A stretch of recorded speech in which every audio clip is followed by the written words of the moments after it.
first of all, I should thank Political Quarterly very much for this invitation to speak, because I think it's very important. It's in fact much more important now than it was when this event was first planned, that I think there should be debates on this topic. And I think one of the things, in a way, that's been very sadly lacking has been any sort of real debate, particularly in this country. So I'm very pleased to be here and to be part of that. The first thing I should say also, as a sort of preliminary, is yes, I know Russia very well. I also know Ukraine very well, and I knew the old Soviet Union very well. I learned Russian at school. I was a British Council exchange student in the 1970s, and I was the correspondent for the Times of London through the collapse of communism. So I was there until 1992. I was then correspondent in different parts of the world, and I started going back to what was then post-Soviet Russia in the early 2000s. And the reason I started going back was because when I left in 1992, I had absolutely no thought of ever treading in the space of Russia, ever again, for two reasons. One of them was that I felt that having watched the collapse of the Soviet Union and effectively the undoing of the Bolshevik Revolution, that was history. That was being a witness to history, and it was very hard to compete with that ever again. And the other reason was that I wanted to get to know other places. I'd been continually, or so it seemed, as partly as an academic and then as a journalist, continually sort of put back in the box of Russia watcher, and I wanted to do something else. But by the early 2000s, I was so horrified coming back to the UK about how wrongly, in a way, how I felt Russia was being so misread, especially in Britain, but across a lot of Western countries, that I went back to writing about it as one of a lot of things. But of course, after the Russian invasion, then that's really been a very main part of what I've been doing since February 24th. I should also give a small extra biographical detail, which I think you need to know because I don't think it's known enough. People jump to the conclusion that because of my name and because of the views that I hold, that somehow I have connections with Russia that are other than simply being a Western Russia watcher. And that's actually not true. The name is my married name, and my late husband was an American. He was brought up in America. He went to American universities. And his parents were refugees who fled across Europe. They were part of the great tide of refugees across Europe at the end of the Second World War. And where they started that massively long and difficult journey was the town of Vinnytsia in central western Ukraine, which has been less affected by this war in some places.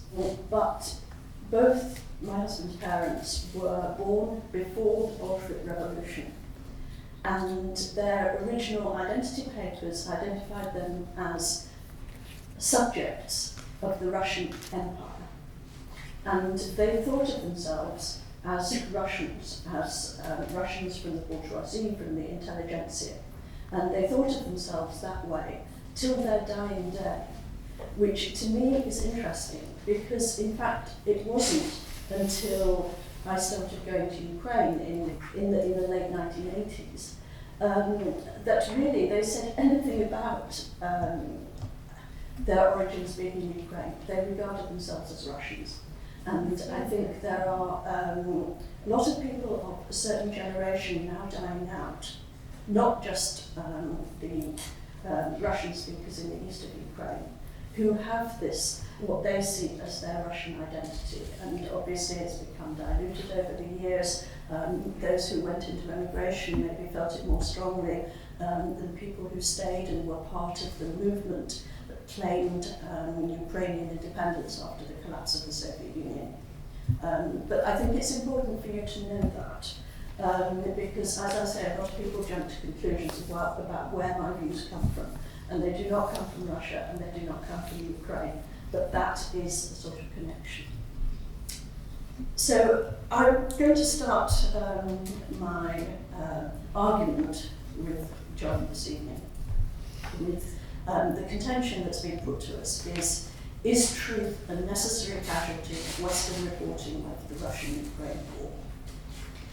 And my view is that it is certainly a casualty. Whether it's a necessary casualty or not, I suspect that John and I might disagree. So how is it a casualty? Well, I would say that this is partly, and maybe first of all, because the West, but especially, I think a lot of things especially relate to the UK. But that's primarily the perspective I'm coming from. But I would say that the West, and especially the UK, is learning about the war largely from just one side. And there are a lot of reasons for this. Partly, I would say that it's our deliberate choice. It's because we banned Russian outlets, or the European Union did it for us in the case of Russia Today or RT television, Russia's external broadcasting service. And it started to put health warnings on social media, including Twitter, for anything that came not just out of Russia but appeared to be associated with Russian organisations or Russian views. And almost all personal ties to Russia were cut off. I've got friends in London who have dependent relatives, elderly relatives in Russia, who've found extraordinarily ingenious ways to try and get back, to see them, to check that they're all right, to get money to them, to pay for carers, that they've been doing for years and years, and yet suddenly that became impossible. We have quite effectively cut off personal ties to Russia. And another reason that we're only getting a one-sided view is, of course, Russia's fault. Because unlike Ukraine, Russia hasn't opened up its military operations, or at least some of its military operation, to Western reporters. And it started, one of its very first acts was to make life extremely difficult for foreign reporters, as well as its own reporters inside Russia. Though I would say that over the last few months, from Steve Rosenberg of the BBC and other Western correspondents, some of whom went back after they were brought out by their media outlets who thought that they wouldn't be able to report at all. I would say that they've been able to navigate the restrictions that exist quite well, and that anyway, the censorship, insofar as it's been successful at all, has always related primarily to Russian language media. So if you were reporting for foreign outlets, you were reporting in English or in another foreign language, then the Russians were far less interested in you than they were in what their own reporters. And then I would say there is probably the most obvious reason of all why we're seeing a one-sided view of what's going on in Ukraine.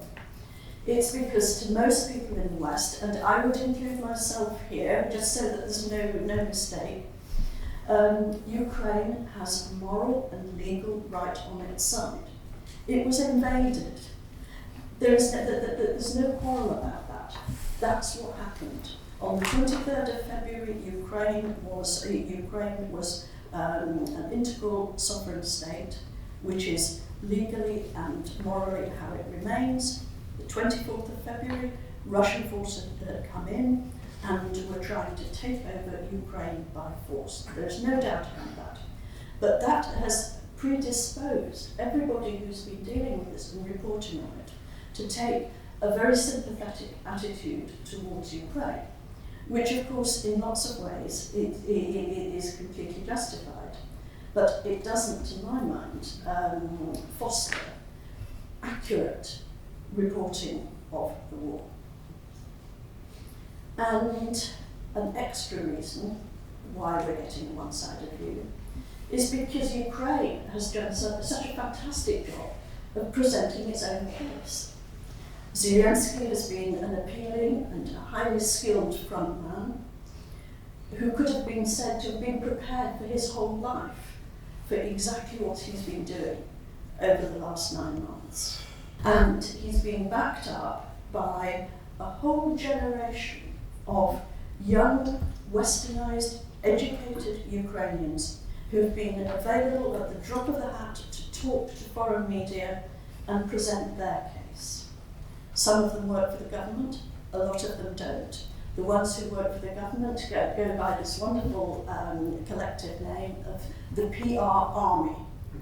And I have to say that I'd like to think that if Britain were in a similar situation, that I would be among the first to volunteer for the British PR Army.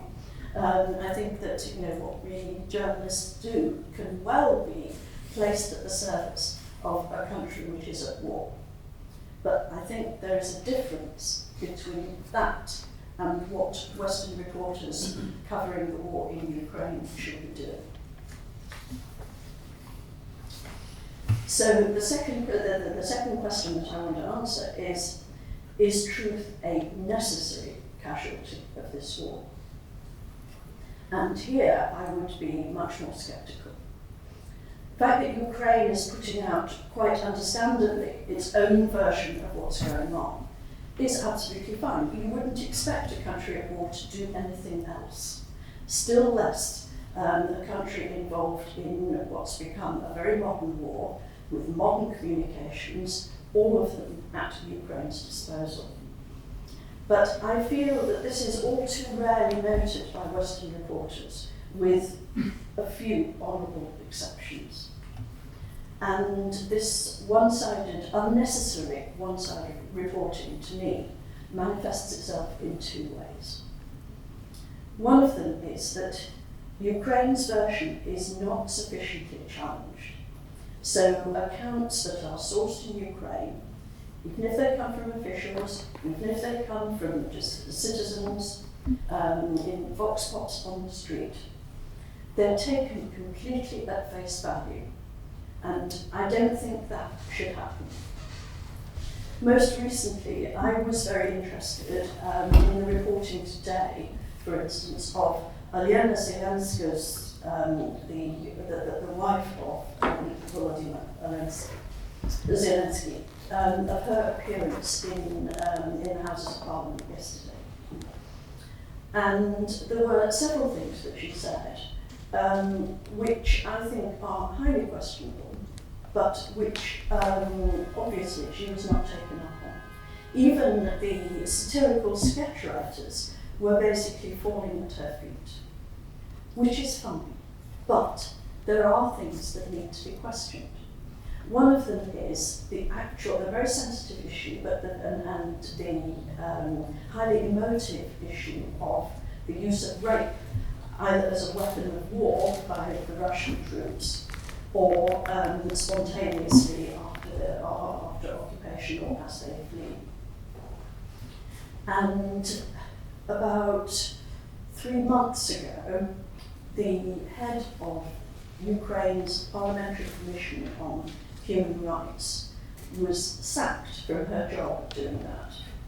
And the reason she was sacked, it is said, and I think it was reliably reported, she was sacked because she'd been travelling essentially around the Western world, giving what was regarded as a highly exaggerated, over-emotional and far too detailed description of rapes by Russian soldiers of Ukrainian women. And the precise reason why she was removed from that position was because what she said was not only not documented, but in some cases it could actually be disproved. And she was removed because it is said directly on Zelensky's orders, because the version she was putting out was liable to be discredited, and therefore to discredit Ukraine's whole PR operation outside Ukraine. And I don't think there's any reason whatever to dispute that. But Olyena Zelenska was putting about exactly the same things, with the same graphic detail, citing the same places, as has been at least questioned and in some cases disproved. The other thing she did was to cite what I think has been regarded as Ukrainian propaganda cliché from very early in the war. And I was very surprised to see it turning up again.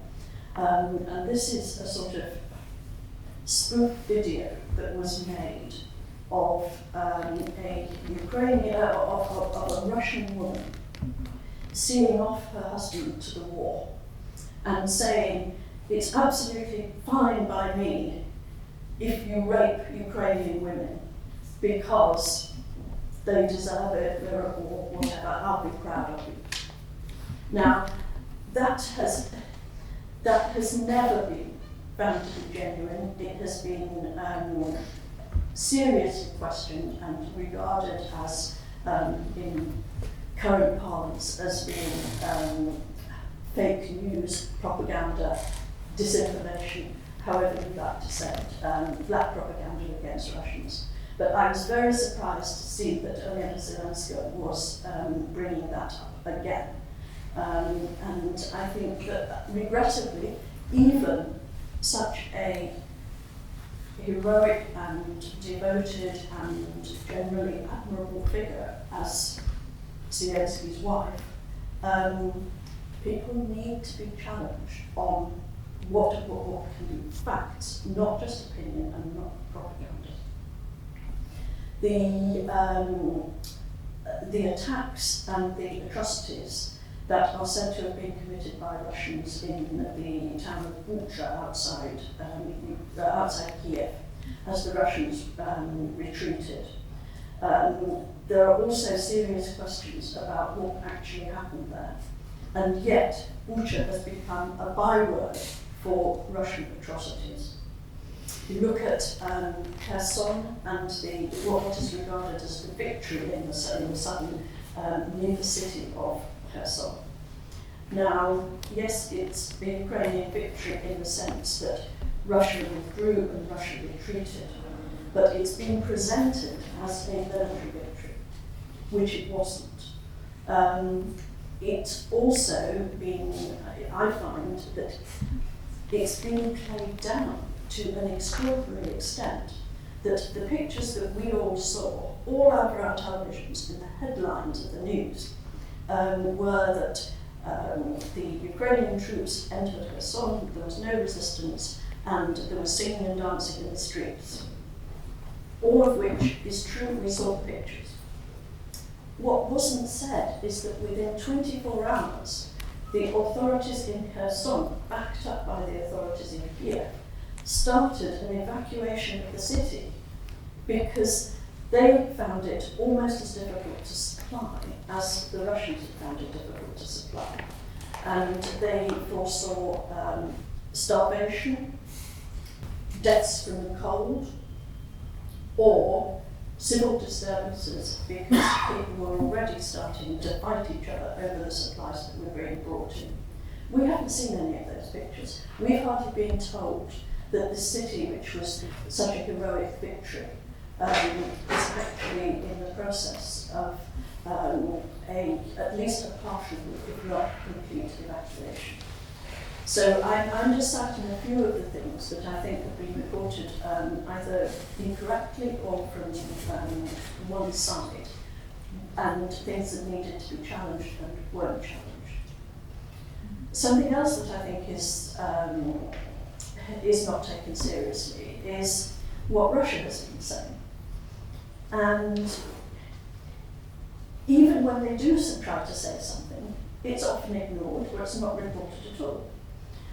The Russian Defense Ministry has briefings which at the beginning, from outside Russia, people sort of ridiculed and said, you know, the Russian Defense Ministry is trying to hold briefings, you know, don't believe a word of what they say. Well, now you'll talk to military people and academics specialised in military affairs who follow these things here, who say, well, actually, you need to look at these, you need to see what they're saying, because we found them to be actually quite accurate and sometimes quite unsparing in what they're saying about how the operation is going, even from the Russian side. I think that we haven't noted, or we haven't noted in sort of proportion, what concessions Russia has made and why it might have made them. The agreement on grain ships leaving Odessa, the agreement for nuclear inspectors to be posted at the nuclear power stations, including Zaporizhzhia. We haven't asked why, if Russia is intent on taking over the whole of Ukraine, it hasn't been trying to take out the Western supply routes. There's been almost no action in the West or any attempt to stop the Western supply routes. We've also failed to notice the fact that there have been several occasions where highly placed Russians, including Putin, including the Foreign Minister Lavrov, including the head of Russian intelligence, have actually put out what seemed to me to be feelers for talks with Ukraine, with a selection of intermediaries, maybe the Americans, maybe the Turks, there have been some suggestion of Kazakhs, but the idea that Russia might be interested in talking has either not been reported or it's been dismissed as a complete fabrication and a lie and a trap, so that there can be a pause in hostilities and they can replenish their supply lines. Nobody, so far as I can see, other than possibly the head of the American CIA, who met his opposite Russian number in Ankara, nobody, it seems, has taken these, has actually tried to explore what might be behind those offers. Something else that's missing, and I'll skip over some of these. Something that's missing is an awareness of the wider history of the context. That includes Ukraine's very contested history of what happened during the Second World War in Ukraine, when it was sequentially invaded and occupied, first by the Germans and then by the Red Army, and the amount of conflicted loyalties, let's put it like that, that Ukraine experienced through those years. I think nobody has really made, in the reporting, very great efforts to try and appreciate how things look from the Russian side. Well, you say, well, why should it? Because Russia is so much in the wrong here. But that depends on, if you can't try to fathom out why Russia might have invaded, or if you misread why Russia might have invaded, then you're not going to be very well equipped to deal with the next stage. And it doesn't seem to me that there'd been enough examination of where this action, which changes the whole way we are going to look at the way that Putin is going to go down in history, that this is not sufficiently seen in the context of the collapse of the Soviet Union, the expansion of NATO, and the way Russia experienced the Second World War, and the way that Russia now looks at the Second World War. And the final point I'd like to make is that is the way that, I feel by my own experience that any attempt to put these views and to fill out this context has largely been not just ignored, but silenced in this country. in the United States, there has been, I would say, for about the last 2 months, quite a healthy debate among the think tanks, among the specialists, about why the invasion happened, where do we go from here, how the war's gone. We don't really have any accurate idea. We're told that it's going fantastically from the Ukrainian point of view, that from the Russian point of view it's a disaster. We don't really know. But we don't know here because there's been such a one-sided, and I would say needlessly one-sided view from public platforms and in the broadcast and mainstream print media.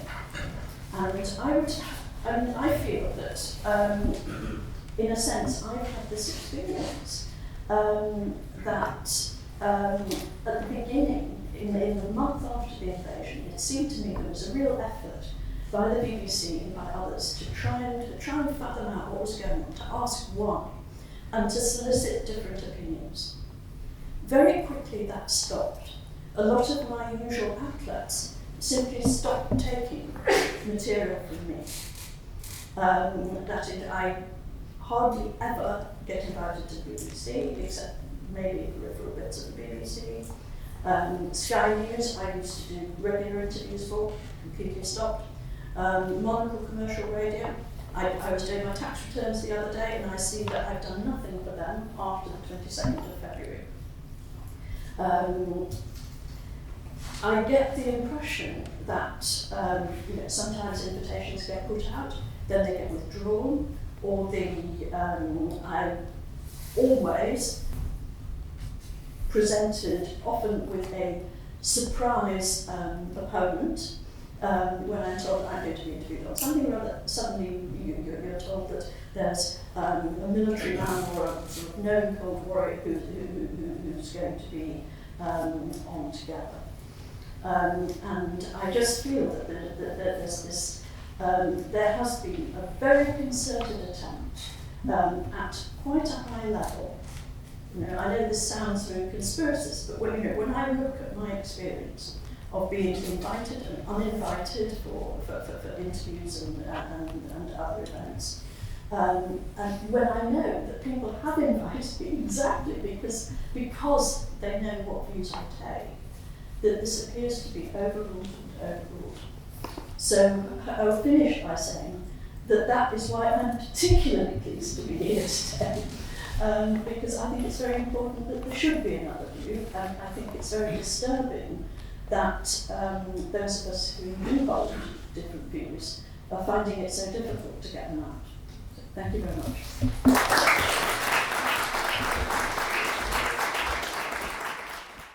Thanks. Well, I was hoping that Mary would come here red in tooth and claw and say, great, Vladimir, stick it to him. He's pesky Ukrainians, so they know what's what and who's who, but of course she did. And she couldn't, because she doesn't believe that. So I'm faced with a more difficult, more nuanced situation. I agree with quite a lot, too much really, of what she said, to make the debate sparky. But I come at it from a somewhat different angle, so there may be some differences. I also echo Mary certainly to the same thank you to PQ for this. I think its engagement should be glad that it's organised because, again, like Mary, I think it allows us a reflection on journalism and its limits, which journalists often reject, because journalists see talking about themselves either as self-indulgent or as dangerous, rather like knowing what happens in the kitchen of a restaurant when you've had a good meal. That to know more about how journalism is done, it's a bit of that, is to distrust what you must take for granted. The notions of bias and prejudice and so on touches the deepest problems of journalism and democracies. And the matter of objectivity and its lack, bias, and both conscious and unconscious, can cover the difficulty of Western journalists covering the issues and the events of tyrannies like Russia. And Mary's worked over many years has brought up these matters quite rightly, so it's very good that we can debate them here. There is no question that bias and prejudice runs through journalism. Indeed, part of my argument is that truth is a necessary casualty of journalism, not just of war. Because journalists can tell about 10%, perhaps, especially daily journalists, as both Mary and I were in Russia and elsewhere, to collect enough material to organize it day by day, now of course hour by hour, means that you leave out huge amounts, you simplify as much, and quite often you, not so much distort, but you push things this way and that in order to make them more comprehensible. And also I think that we journalists tend to like to see ourselves as steely-eyed tellers of the truth, but actually quite a lot of the time we more resemble sheep, imbibing what is perceived wisdom of the moment, especially that which goes on in the circles of journalism in which we operate. You can't accuse Mary of that. And that's something, that's a blow for democratic journalism, but there's really different ways of approaching the reporting in the style that our French and Italian colleagues in journalism always call Anglo-Saxon. That is, that British and above all American reporting privileges objectivity as an undeniable good, and is recommended in this country as the true path to good journalism, especially in the BBC, which is rewarded by being regarded most of all by nowadays by politicians of the right, used to be of the left, sometimes still is, and now, including at times, by its own prominent or formerly prominent employees as being biased. Andrew Marr famously said, years ago now, said it was clear that a body which employed mainly arts graduates from middle or upper middle class background would naturally lean to the liberal left. More recently, Emily Mattlis, related to Newsnight, excoriated the BBC for being under the influence of Sir Robin Gibb, who was the former BBC executive, who became an advisor to the Conservative Party, and had been revealed by the Financial Times as, while on the BBC board, objecting to the employment of some journalists.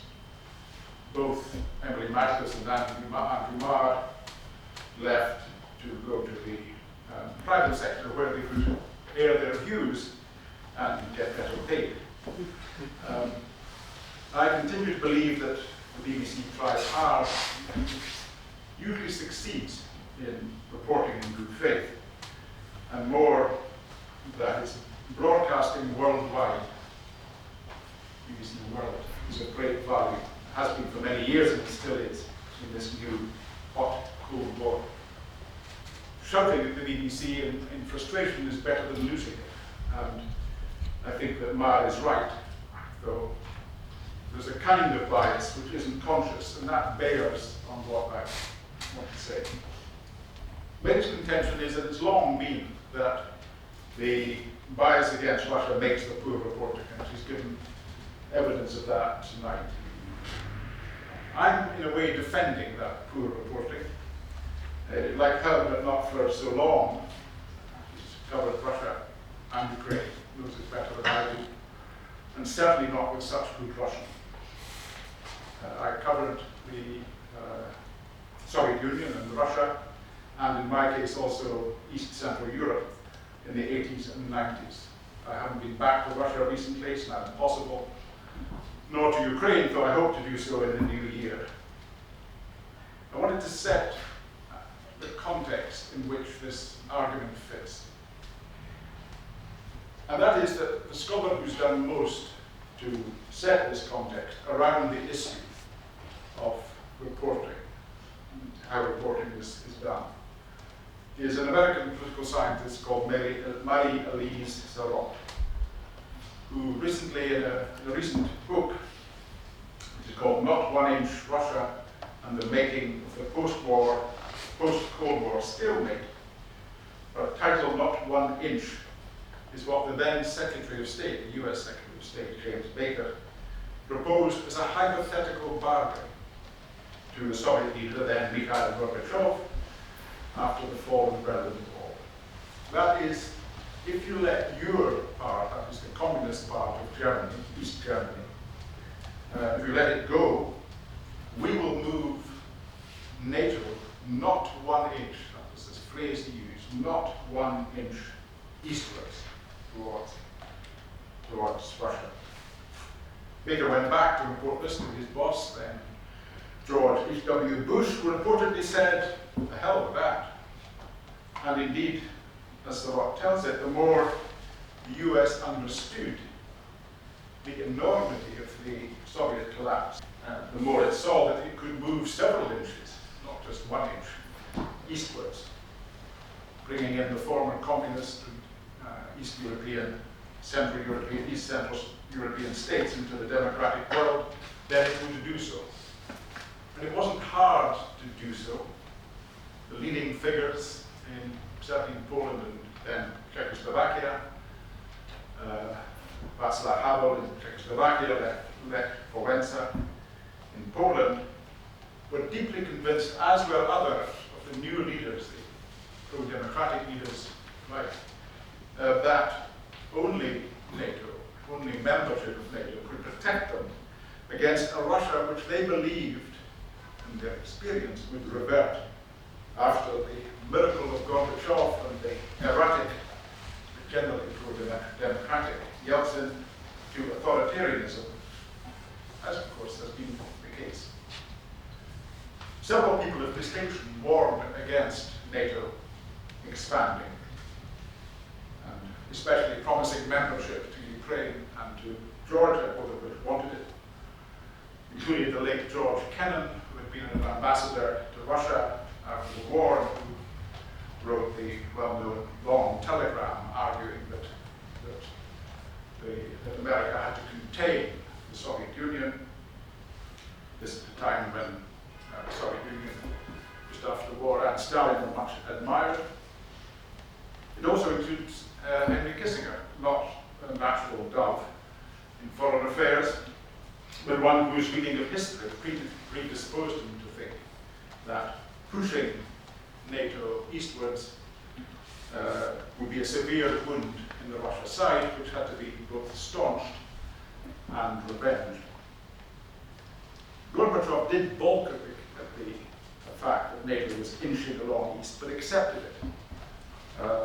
Yeltsin, when he became president of Russia, fumed about it, but left it at that. And Bill Clinton, who spent much of his presidency dealing with the man he called Old Boris, Boris's fumes, kept them from going too far, in large part because Yeltsin needed Western money and the IMF and the World Bank.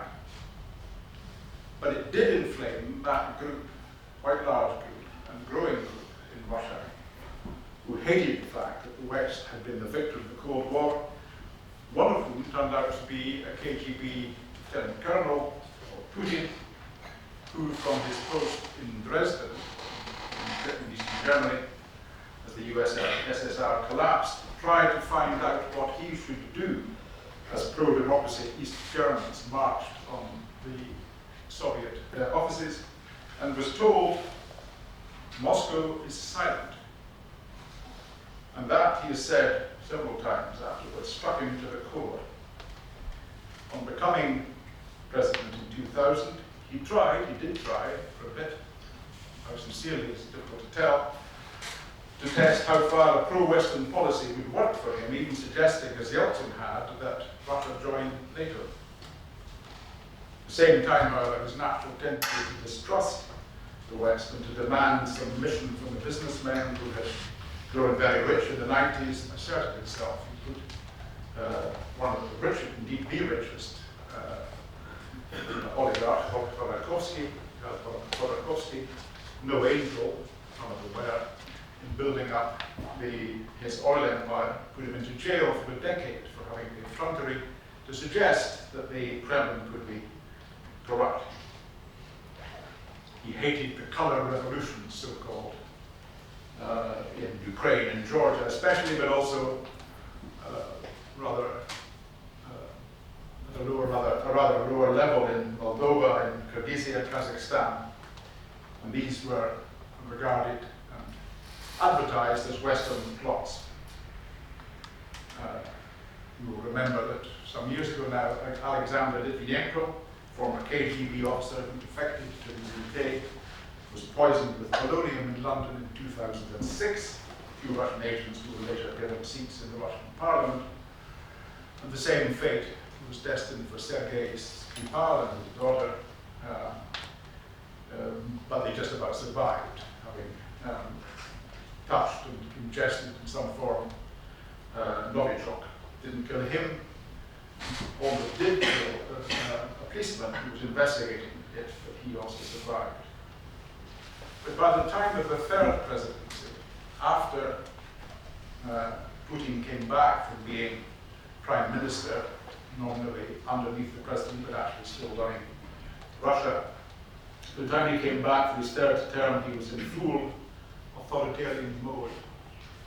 NGOs, always hated by tyrants, were declared foreign agents if they took money from abroad and worked in a widely defined area of politics, including the NGO, the School of Civic Education, whose board I chaired for many years, still on the board, and is now essentially exiled from Russia, like so many others, and keeps going with some difficulty in Latvia.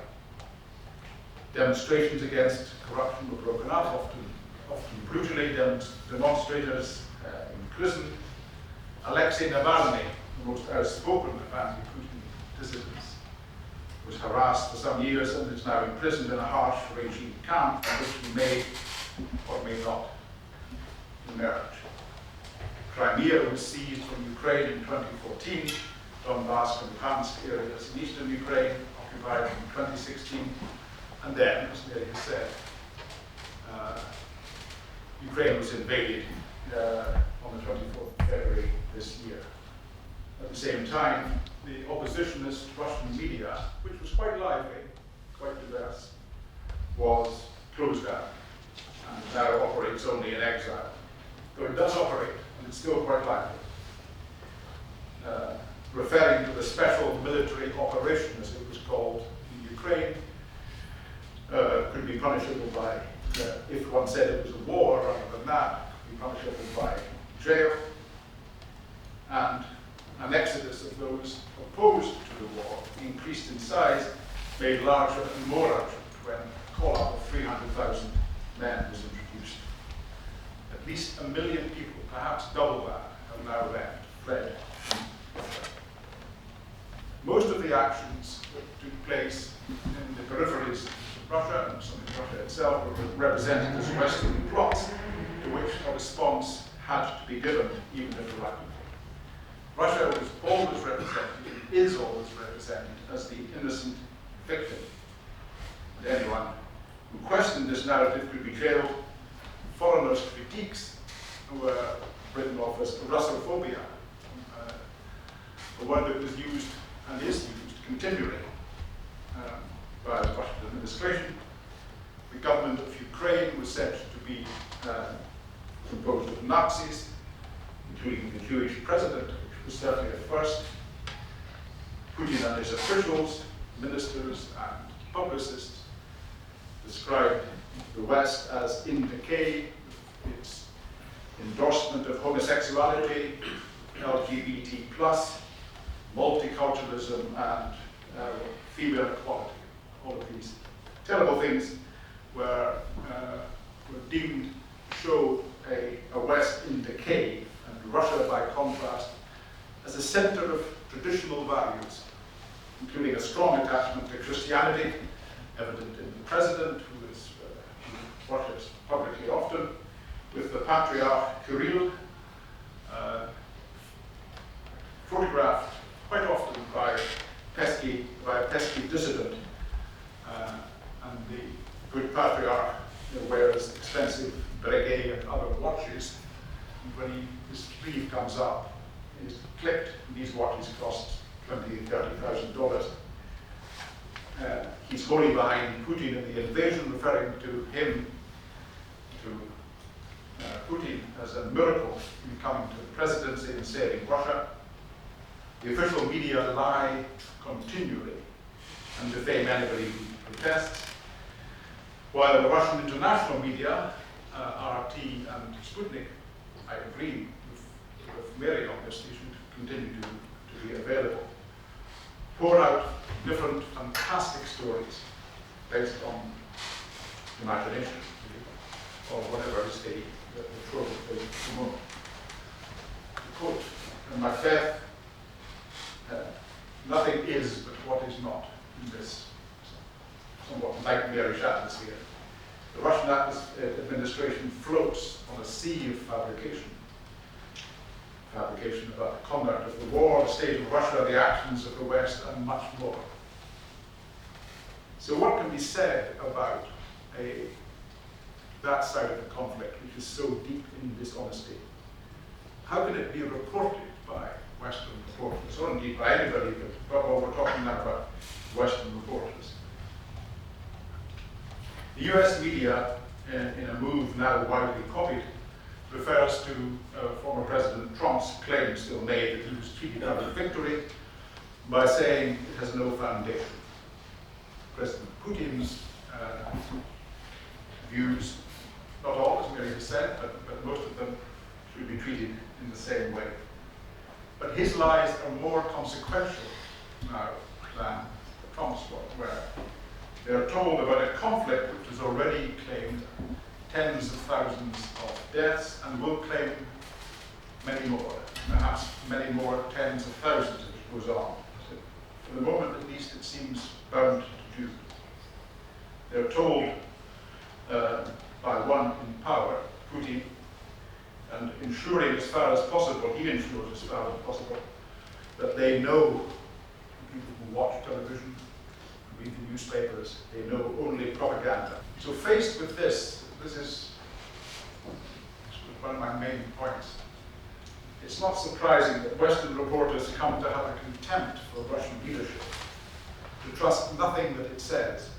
Again, I agree with Mary that it will say some things which are true and which are probably not reported. But the lies are so constant and so blatant that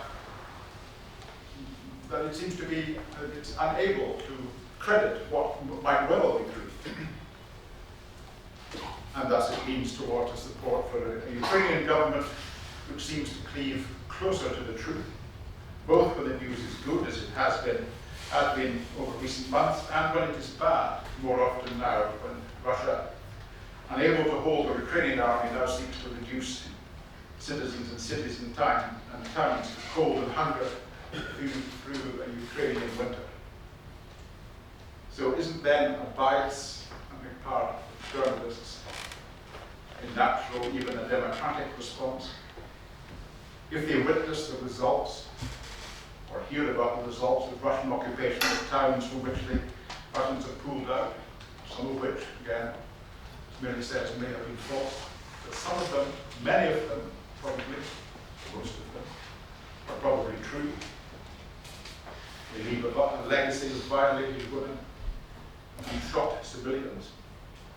And in doing so, they'll experience a little of what American and British soldiers witnessed when they came across concentration camps at the end of World War II. And when, at the end of this week, and yesterday, possibly, very recently, Dmitry Peskov, who's the spokesman for the Kremlin, had said that Russia had no interest in regime change in Ukraine, in Kiev, and that talks should be held, and referred to the Ukrainian administration as partners, rather than, as has been usual, Nazis and drug addicts. That's big stuff, but it was impossible to take him at his face value, from one who's faithfully lied for the last past 9 months of war and before. According to the old joke of the three ambassadors, French, British, and Russian, who met during the Congress of Vienna in 1815 to compare notes and try to get something from the other without giving anything away. They met one day, only two of them came, and the Russian asked the Brit, where is our French colleague? And the Brit said, I'm afraid he's dead. And the Russian said, what can he have meant by that? What did Peskov mean by not wishing to get rid of President Zelensky? After that had been a major war aim, indeed the first real war aim. And what did he mean by talks? It cannot be, can it, that Putin doesn't want to get rid of Zelensky and actually wants talks. A friend of mine, Russian friend, Andrei Kolesnikov, one of the best of the Russian commentators, now of course in exile, wrote recently, increasingly Putin himself has come to resemble Stalin in his final years, when the Soviet leader was at his most paranoid and severe. At the end of World War II, Stalin had been in power for more than 20 years, and from that time until his death in 1953, he took his regime to new autocratic extremes, heightened intolerance of other people's opinions, constant suspicion of close associates, ostentatious, truly obsessive, truly shameless brutality, and deluded, obsessive ideas. Like Stalin in his last years, Putin has also spent more than 20 years in power, including his interviews as Prime Minister from 2008 to 2012, and in his current presidential term, which began in 2018, he's also shown many of the same qualities added in Joseph Stalin. During this time, he's amended the Russian constitution to reset the clock on his presidential terms, orchestrated the poisoning and arrest of opposition leader Alexei Navalny, and started a war with devastating consequences for the entire world. Remember, it is only the entire world is suffering in some measure from this war. Now in 2022, Kolesnikov continues, Russia has turned into a full-fledged personal autocracy. In his embrace of imperial and nationalist ideology, his ruthless crackdown on civil society and any form of dissent, and his call to arms of almost the entire country, Putin has reabsorbed nearly all the classical elements of Stalinist totalitarianism, from the cult of personality to the cult of heroic death. Such a leader as Putin is very hard to fit into what you might call the standard Western journalistic approach of, on the one side, on the other hand, on the other. You're forced into a biased, in inverted commas, position, into a deadly fable of good versus evil, or anyway, of liberal journalism versus mountains of untruths and still larger mountains of corpses. And this happening in an incomprehensible war, incomprehensible because while it can be readily understood that Putin does want to destroy independent Ukrainian statehood, a success, were he to do so, it's still possible that he might, it must mean the holding down for foreseeable future of a large state in constant revolt for as far ahead as one could see, with hundreds of thousands of Russian troops and police. So with that, is it bad that Western reporters take the Ukrainian side? Are they not, almost unconsciously, affirming and reaffirming their own liberal democratic values? Well, yes, it is a problem.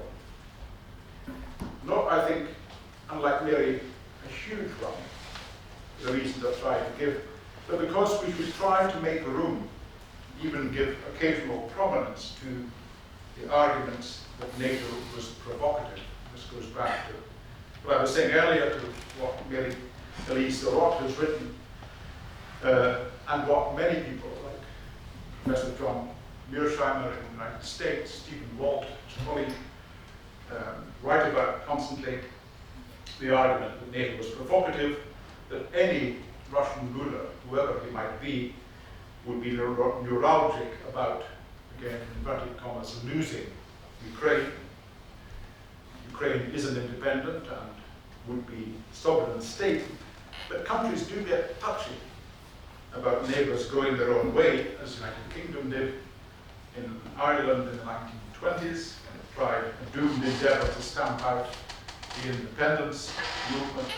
France did in Algeria in the 1950s in a bloody and dirty war. The United States did over Cuba in the 60s, trying to provoke a rebellion against Castro, indeed trying to assassinate him. And more to the present point, China may do over Taiwan, though the failure of Xi's friend Putin in Ukraine may give him pause, as might the present revolts in China. A Ukrainian friend wrote to me at my prompting, because he earlier made some of the same points that Mary did. A Ukrainian friend who writes passionately in various places in defense of Ukraine, but thinks it bad that US, United States, and British and other European media don't investigate more. He does make the same point as Mary has made. He wrote to me, "I'm grateful for the support of Ukraine, but this support does not necessarily mean that mass media should stick to our propaganda, our Ukrainian propaganda. Look at the case of the Zaporizhzhia nuclear station, when Western media do not name the ones who shell the station." He didn't go further than that. What he seems to be, what I think he believes, is that the Ukrainians also shelled the station.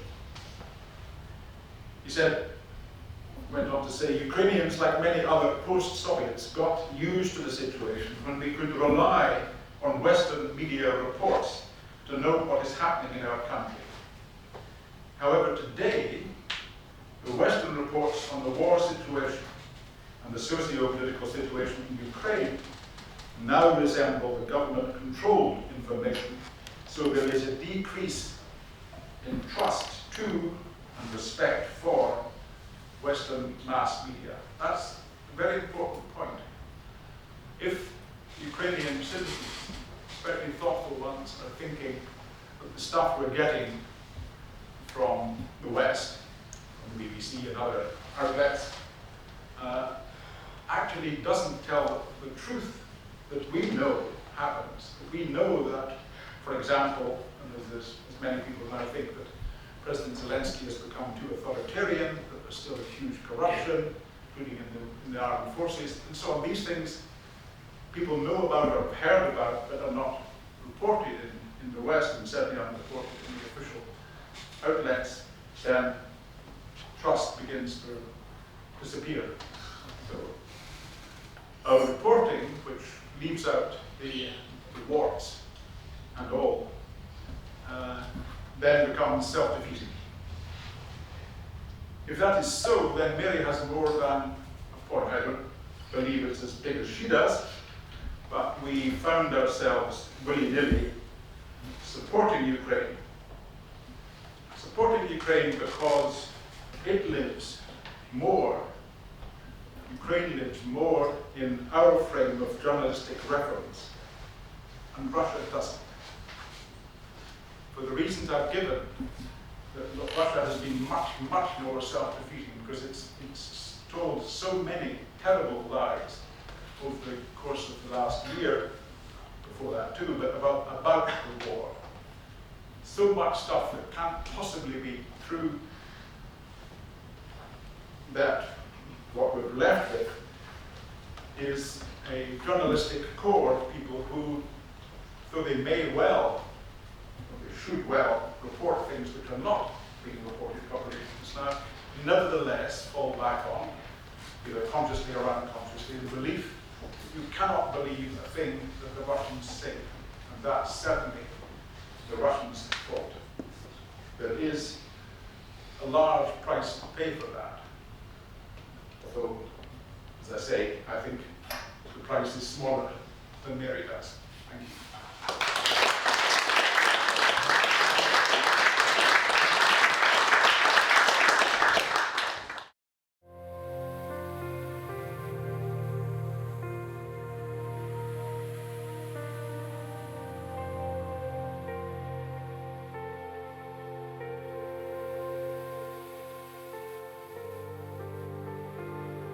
Take those 2 points. The first one, I mean, I don't at all want to denigrate all the people who've been reporting, including fantastic reporters, and reporting in the field often in very dangerous circumstances. So I don't want to do that, but I do think there has been a lack of context in quite a lot of things, and that there has been insufficient challenge to the Ukrainian side. And one of the particular points that there's been no challenge on is that Ukraine has consistently put out what it says are its figures for Russian casualties, which most people regard as probably exaggerated, if not hugely exaggerated, and quite unrealistic.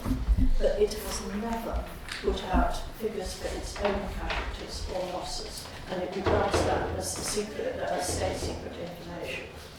And interestingly, the only person who has even given an inkling of that is Zelensky himself, when sometimes in his nightly broadcast he has said, we suspend sources, or we're losing this number of people a day.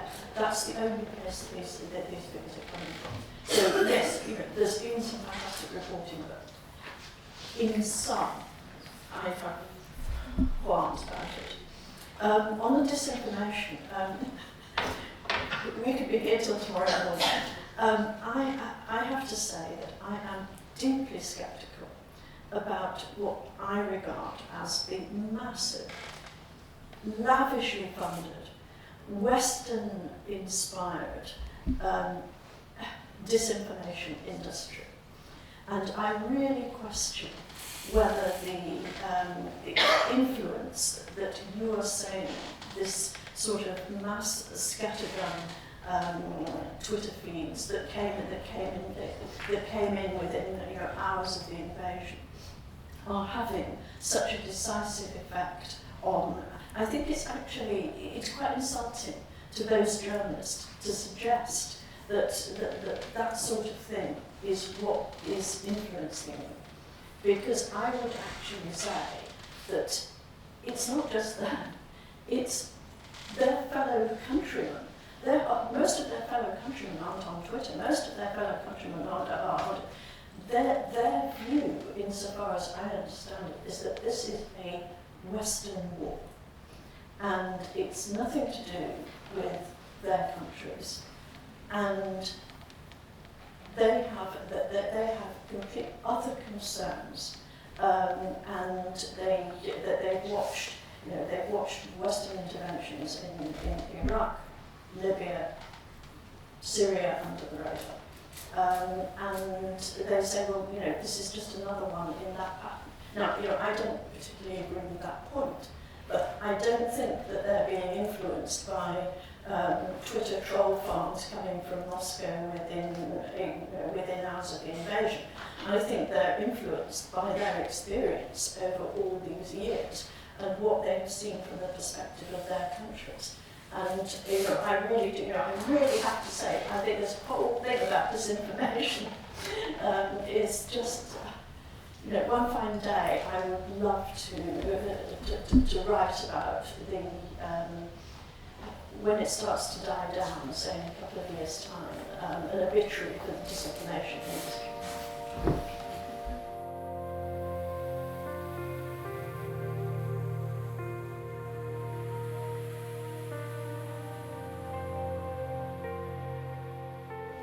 Not much to add to that, but I think Steve Rosenberg's one of the very few reporters that's still there. Not just a few British, but a few Western reporters who are still there. And, my impression of his reporting has always been, and certainly is now, that it's very precise.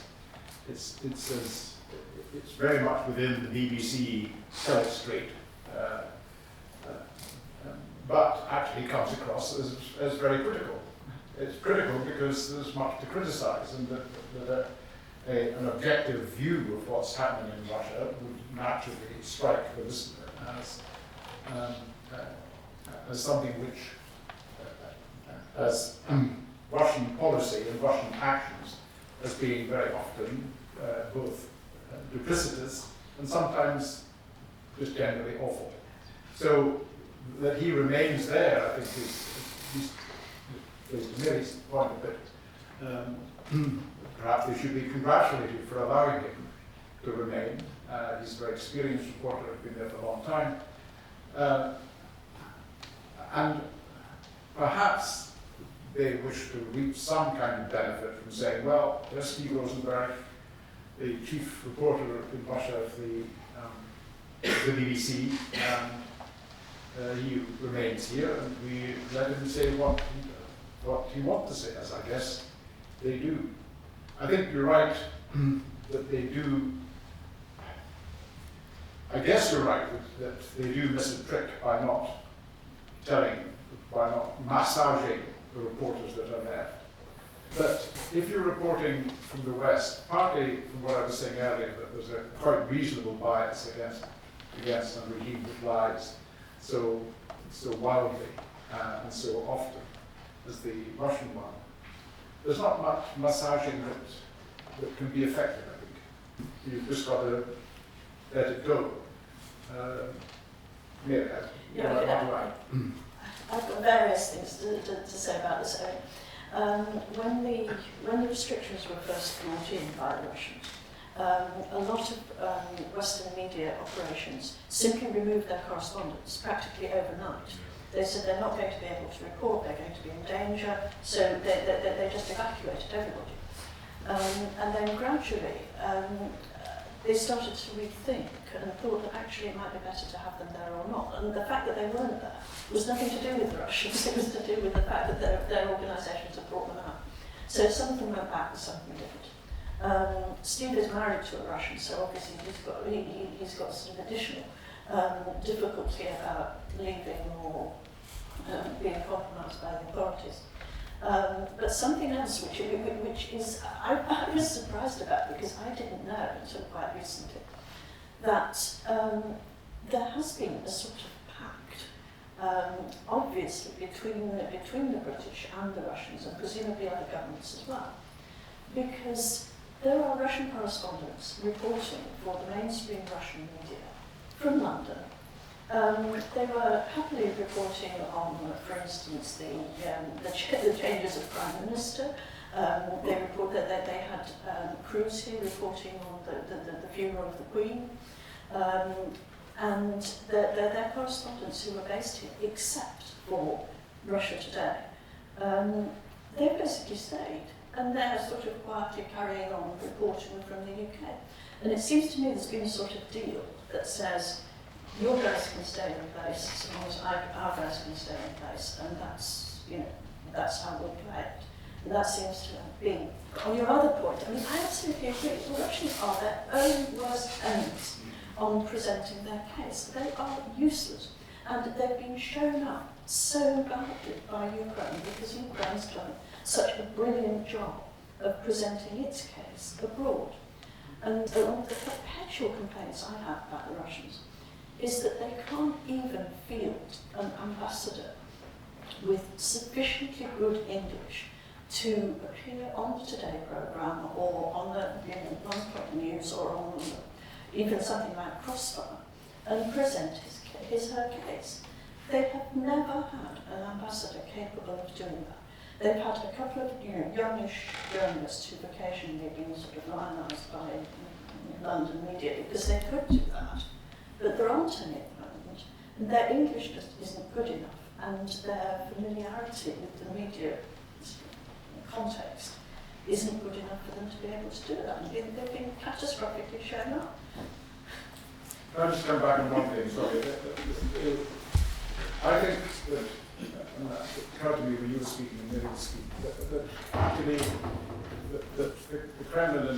Putin and his American are not working on the sort of PR level. Essentially they're saying, we are putting facts on the ground. We are going to take Ukraine back into Mother Russia, whether it wants to come back to the Anti-Putin or not. That's what we're doing. Live with it. They're not concerned, really. And what can you say to journalists who are covering a bloody, awful war for a terrible purpose? What can you say? So we're not going to say anything. We're just going to say that's what we're doing. And sooner or later, either because we'll so degrade the quality of life in Ukraine, or because actually the Russian army can get itself together, which seems doubtful at the moment, but maybe it can get itself together and beat the Ukrainians, perhaps. What will happen in the next while, and may well happen in the next while, is that countries in Europe and America itself then people become so tired of paying for Ukraine through hard winters and economic hardship that the West begins to be unable to supply advanced weapons. That's what I'm sure the Kremlin is thinking of, and then after a while the facts on the ground become the facts that Russia gets Ukraine back. And as I said earlier, it seems to be absurd, because how do you keep a large country, which will be revolt against you, but I guess for Putin that's another day's work.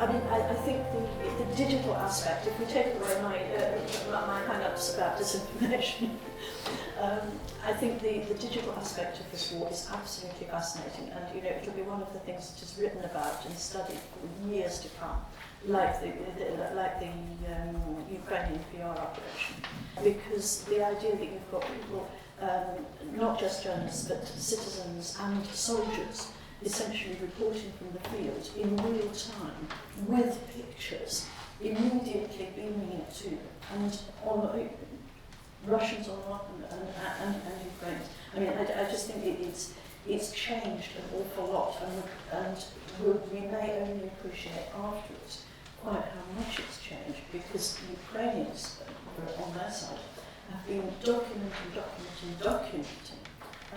for what they see as the likelihood of war crimes tribunals to come.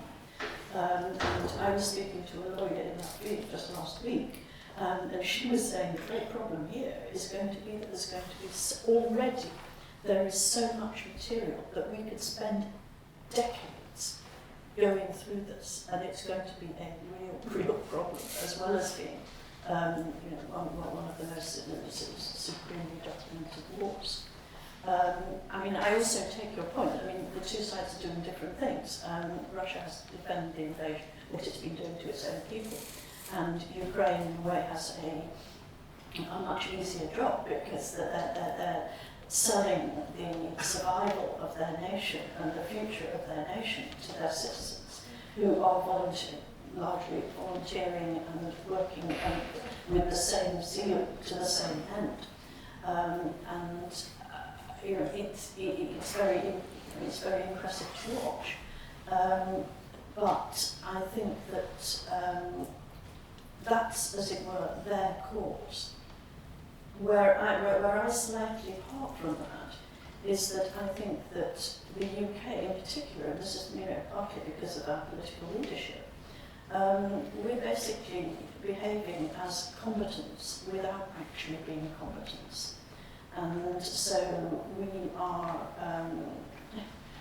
we're taking the Ukrainian side without fighting, but as though we were fighting. And I think there's a difference. I personally object to being sort of enlisted in a cause which is not being debated, is not being discussed. The cost to the UK, whether it's in the UK's national interests, that has not been discussed. I've simply been recruited, or at least, the country has been recruited in that cause. I utterly disagree with that. I'm glad to have been recruited. to say that Britain is now, the British have now been recruited into something we haven't. Our parliamentarians who we've elected have agreed, I think men come, that this is a war which, to which we can only be on one side if we're going to continue to be democracies. And that's what it comes down to. It is a world war in that sense. Now, when you say we aren't actually fighting, no, we're not. We're giving quite a lot of, more than most countries in terms of advanced weaponry. And the reason why we're not fighting is because we don't want nuclear war. We don't want to make it into a war of NATO or NATO. Were we to go to war, it would be, as a NATO member, well, we couldn't do it without clearing it with NATO, means the Americans. For the moment, and I think wisely, NATO and with Britain and America and the other European countries have decided that they have to help Ukraine as much as possible, hoping that that will remain the case among the public, and continue the fight because it is Ukraine's fight. It isn't our fight yet. If and when it becomes ours, then, my God, then it's really scary. Because sooner or later, since nuclear warfare has been mooted by Putin, it is now in the public arena, that's likely what it will come to. So I'm happy to be recruited to a reserve army, which hasn't yet been called upon to fight.